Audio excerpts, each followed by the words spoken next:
दुनिया का हर राष्ट्र भारत के प्रधानमंत्री के लिए रेड कारपेट बिछाए बैठा है। ये कोई व्यक्ति की पूजा नहीं है।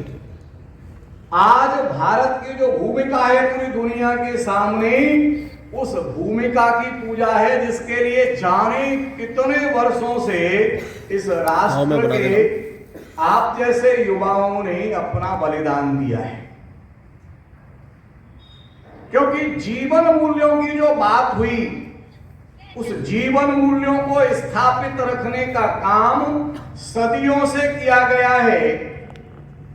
और श्रुति जी बहुत आनंद से चर्चा करते करते कह रहे थे, ये लघु भारत का जो स्वरूप अभी हमको यहां दिखाई देता है, भारत की भूमिका को विश्व में ठीक से रखने के लिए जैसे भारत की जरूरत पड़ेगी, जिस सोच वाले युवाओं की जरूरत पड़ेगी, दुनिया की कोई ताकत जिनको बरगला नहीं सकती, क्योंकि जय हिंद के नारे के साथ, भारत माता के जयकारे के साथ अपने आप को इस भारत की जड़ों से जोड़ने के शिविरों में भाग लेने के बाद वास्तविकता क्या है, इन शिविरों से सीखने के बाद जिसने ये शिविर किया है, भारत माता का लाडला बेटा या बेटी केवल एक व्यक्ति के रूप में विकसित नहीं होता। एनएसएस का कार्यकर्ता केवल एक वॉलंटियर नहीं है, वो एक इंस्टीट्यूशन है। कैसे सीमित संसाधनों में सारे लोगों के साथ मिलजुल कर प्रेम पूर्वक जीवन को बिताया जा सकता है। Can you imagine? जो हमारी हिंदी की वर्णमाला है उसका पहला अक्षर है अ। बचपन से पढ़ा होगा, आ से अनार। कभी कल्पना की है आ से अनार क्यों लिया ऋषियों ने? बहुत सारे शब्द थे। ये आ से अनार इस राष्ट्रीय सेवा योजना के शिविर के लिए सर्वश्रेष्ठ व्याख्या है। अनार खोदोगे, प्रत्येक दाना स्वतंत्र है। या जितने बैठे हैं 200 में से ये प्रत्येक व्यक्ति इंडिविजुअली अपने आप में स्वतंत्र है। एकदम अलग सोच, एकदम अलग पहनावा, एकदम अलग विचार, लेकिन सब एक दूसरे के साथ जुड़े हुए। ये अनार के विशेषण हैं। हर दाना स्वतंत्र होते हुए भी वो उच्छृंखल नहीं। स्वतंत्रता और उच्छृंखलता का अंतर हमारे ऋषि समझाना चाहते थे। इसीलिए उन्होंने छोटे आ से अनार, यहां से जीवन शुरू होता है। अनार की तरह अपनी स्वतंत्रता को रखते हुए भी कैसे हम दूसरों के साथ परिवार भाव से रहते हैं। और सारे निकाल दो, पीछे एक सफेद बारीक सी झिल्ली निकलती है। अनार तो देखा है ना? और उसको बारीक सी झिल्ली को हटा दो तो उसके पीछे वैसा ही दूसरा कोश बना हुआ है कि पहला कोश हमारा परिवार और दूसरा कोश जो उसके साथ बना हुआ है वो भिन्न होते हुए भी, परिवेश भिन्न होगा, धर्म भिन्न होगा, लेकिन उस अनार में वो कोष भी बिल्कुल उसी तरह से समाहित है। इस आ से अनार के भाव को लेते हुए जो चलते हैं, तो चलते चलते ज्ञा से ज्ञानी होने की स्थिति में पहुंच जाते हैं। आ से ज्ञा तक की जो यात्रा है हिंदी वर्णमाला की, यही भारत में राष्ट्रीय सेवा योजना की यात्रा है। जब शिविर में आता है तो अनार के दाने की तरह आता है, लेकिन शिविर पूरा करके जाता है तो संपूर्ण अनार का भाव लेके कैसे त्याग और तपस्या के द्वारा दूसरे के हित का चिंतन किया जाता है, इस भाव को लेकर यहां से जाता है। पूरे जीवन भूल नहीं पाते। वेश अलग होगा, पंथ अलग होगा, मान्यताएं अलग होंगी, भाषा अलग होगी, वेशभूषा अलग होगी, लेकिन जुड़े हुए हैं एक देश। कश्मीर से लेकर कन्याकुमारी तक ये भारत एक है। इस भाव को लेने वाला, जय हिंद के साथ अपने आप को इस राष्ट्र के साथ जोड़ने वाला, केवल अपनी चिंता करने वाला नहीं। राष्ट्रीय सेवा योजना का ये शिविर हर बेटे बेटी में मां के प्रति इस भाव के जागरण के लिए है। मेरे जीवन की हर गतिविधि मेरे राष्ट्र को सशक्त बनाने के लिए होगी।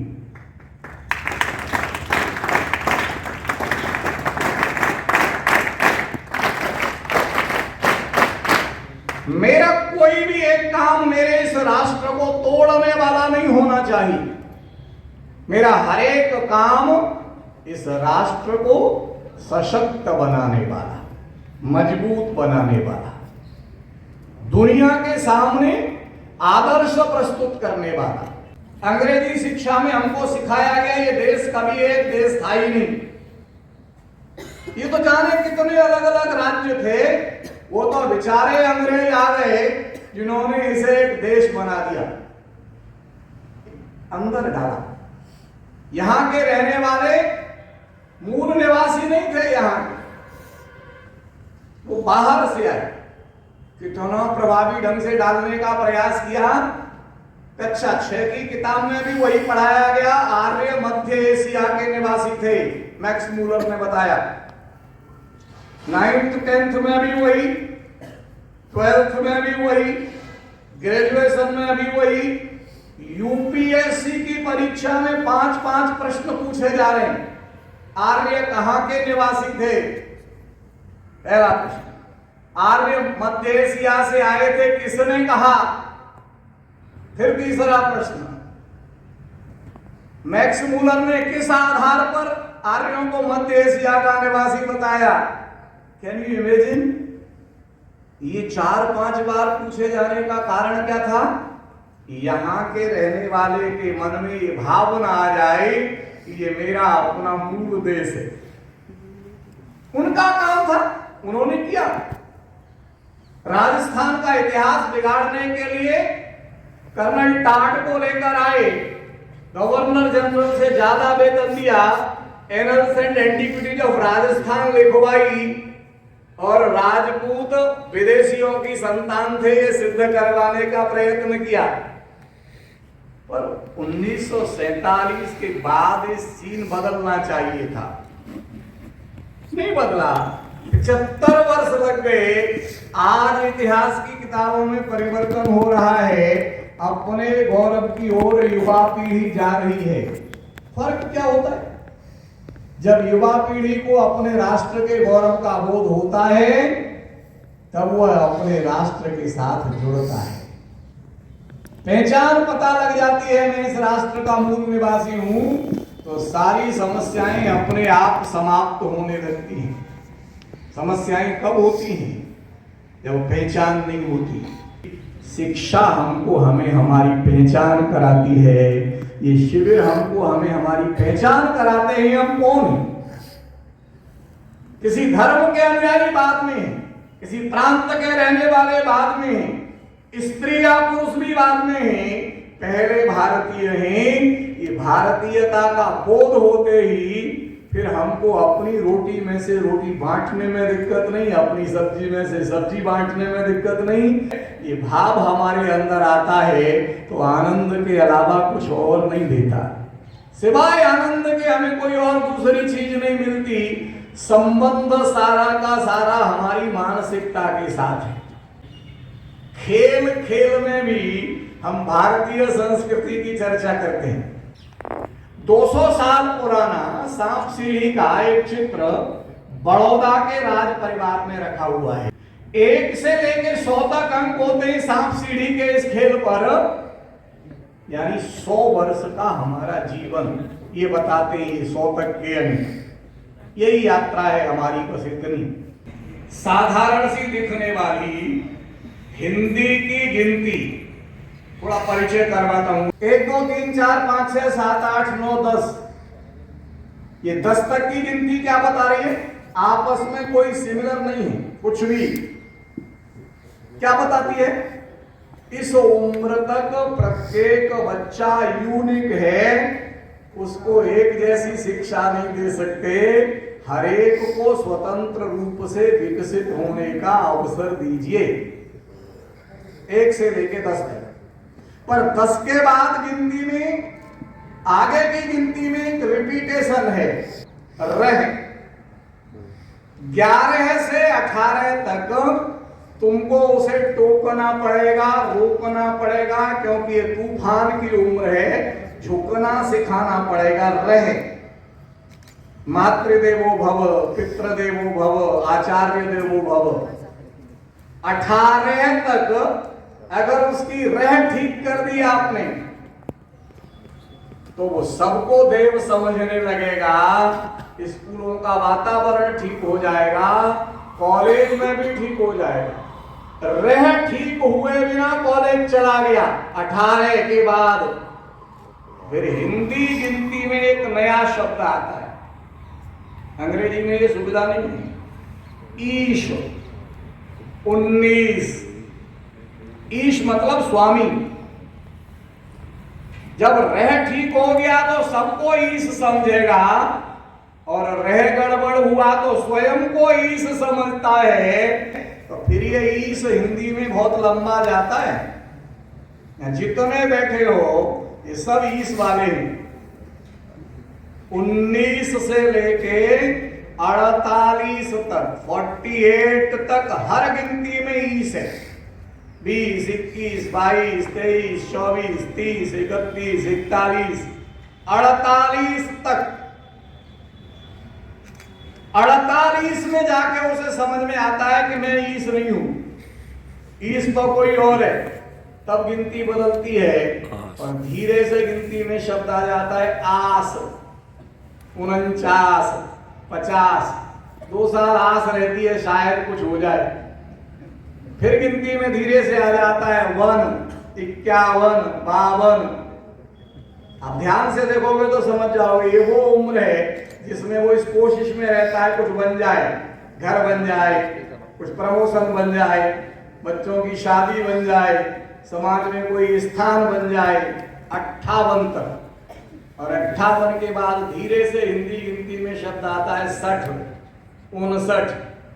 कब सठिया जाता है उसको पता नहीं चलता। इस 60ता में ही रिटायर हो जाता है, और 60 तक 60 है, 68। और तब धीरे से आता है तर। उधर तो कुछ हुआ नहीं, इधर तर। तब सत्संग में जाता है, कथा में जाता है, बच गया तो, और मन लगता नहीं है क्योंकि अभ्यास नहीं है। ये भी 78 तक चलता है। 78 में शब्द आता है 80। 80 मतलब है, तो समझ में आना चाहिए था बचपन में। 11 में वो 79 में समझ में आता है, 79, 79।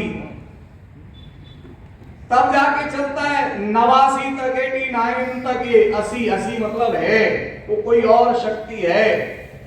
और फिर धीरे से आ जाता है 90, जो रह में करना चाहिए था। कमर झुक जाती है, शरीर झुक जाता है, कोई सुनता नहीं है, कोई पूछता नहीं है। हर गिनती में आता है 91, 92, 93, 94, 95, 96, 97, 98, 99 और अंत में 100। ये जो साधारण सी दिखने वाली आपको गिनती लगती है, इसमें कितना दर्शन छिपा हुआ है, ये बताने का काम हमारा। अंग्रेजों ने नहीं बताया। क्यों? अंग्रेजों ने तो तय कर दिया, नहीं ये तो अंक ही नहीं चलेंगे, आपको तो वो अंक चाहिए इंटरनेशनल। और हमने सहजता से स्वीकार कर लिया, क्योंकि हमको कल्पना ही नहीं है, किसी ने हमको सिखाया ही नहीं। जो गिनती पढ़ा रहे हैं वो भी केवल पढ़ा रहे हैं, जो वर्णमाला पढ़ा रहे हैं वो भी केवल पढ़ा रहे हैं। उसके पीछे ऋषियों की कितनी साधना है, उन्होंने स्वयं ने जानने का कभी प्रयत्न नहीं किया। ये अवसर है, ये युवा पीढ़ी यहां जब आई है इस प्रकार के शिविरों में, तो वो जाने तुम किस संस्कृति के संवाहक हो, तुम्हारी संस्कृति कितनी रिच है। मैं हिंदी भाषी हूं इसलिए तुमको हिंदी के बारे में बता रहा हूं। भारत की हर भाषा के पीछे यही ताकत है, और विशेषता भारत की ये कि कभी अपनी बात को थोपने का प्रयत्न भारत के ऋषियों ने किसी के ऊपर नहीं किया। यहाँ प्रत्येक व्यक्ति स्वतंत्र है और उसको ये अधिकार है दूसरे का भी वैसा ही सम्मान करे जैसा अपनी भाषा का, अपनी वेशभूषा का सम्मान वो चाहता है, जानता है।